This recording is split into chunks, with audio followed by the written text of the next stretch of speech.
We are living in an unimaginable time, a time when people's freedoms were taken and many people forced to live in complete isolation, a time when people have been arrested for playing catch with their children or playing cards with friends on private property.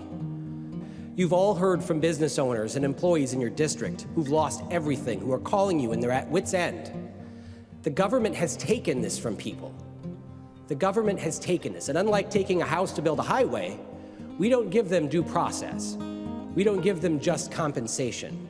We give them a phone number that nobody answers.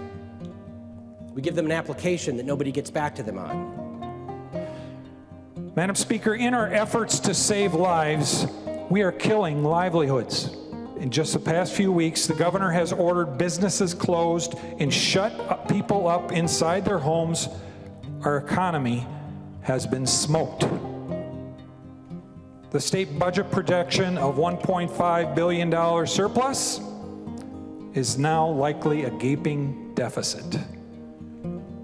I heard 14% of Minnesotans have filed for unemployment in 3 weeks.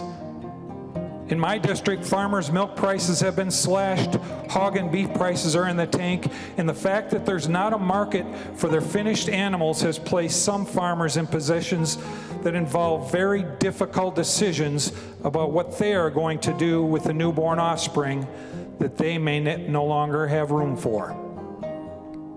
The fact that we want to try and push the peak out to July suggests to me that we want to keep the economy closed until July. There won't be an economy left to come back to if it's closed in July. After the 2008 economic disaster, we saw a spike in suicides, drug abuse, divorces, every socially bad thing that goes on inside of our communities. We saw a spike in that. There's a business person who called me this morning and said, what can we do? They bought this business in less than the last year, and it was a thriving business out in our area. And the work that they do is essential for our area. But because of the sickness, because of the governor's orders, because of so many different things, they're facing something that was not their own doing. They're facing probably closing their business. But members, our state and our nation abide by constitutions.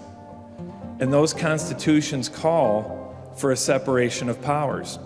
And while there might have been a period of time to where we had to exercise those executive emergency powers, that time has ended. In 1964, Ronald Reagan said in his speech, A Time for Choosing, he said, "The founding fathers knew a government can't control the economy without controlling people, and they knew when a government sets out to do that, it must use force and coercion to achieve its purpose." So we have come to a time for choosing.